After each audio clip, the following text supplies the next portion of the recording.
From around the world on how to help Ukraine in its fight against Putin's forces, as Russia's foreign minister warns about the risk of nuclear war. Marcus Moore starts us off in Kyiv. Good morning, Marcus.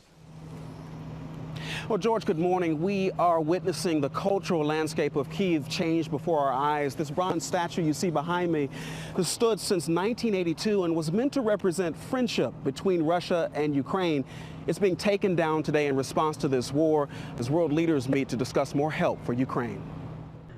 Overnight, officials from more than 20 countries convening in Germany to discuss how to support Ukraine in its fight against Russia. You know, Putin never imagined that the world would rally behind Ukraine so swiftly and surely. This comes as Russia's foreign minister, in an interview with state media, warned this conflict could escalate to World War III, with it bringing the potential for nuclear war. He says the risks are substantial. I wouldn't like these risks to be artificially inflated. The danger is serious, it is real, it cannot be underestimated. The Ukrainian foreign minister responding, Russia losing its last hope to scare the world off of supporting Ukraine, thus the talk of a real danger of World War III. This only means Moscow senses defeat in Ukraine. President Zelensky saying the fate of Europe, the fate of global security, the fate of the democratic system is being decided. In western and central Ukraine, Russia striking at least 5 railway stations and fuel sites. Authorities believe the Russians were trying to disrupt Ukrainian supplies heading east. To the southeast in Mariupol,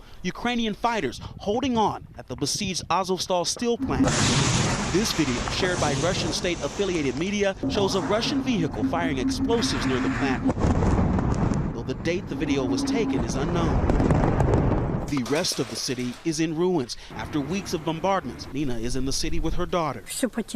She says, we have lost everything, absolutely everything, all we've worked for. And as the Russian offensive escalates throughout the country, the British Defense Ministry assessing the Russians have taken massive casualties over the course of this war, with around 15,000 soldiers killed in action. The UN General Secretary is expected to meet with Vladimir Putin today in Moscow before coming here to Ukraine. World leaders are still leaving the door open to diplomacy as this war reaches 62 days. Meanwhile, here in Kyiv, in addition to removing the statue, there are plans to rename 200 Russian-related streets in response to the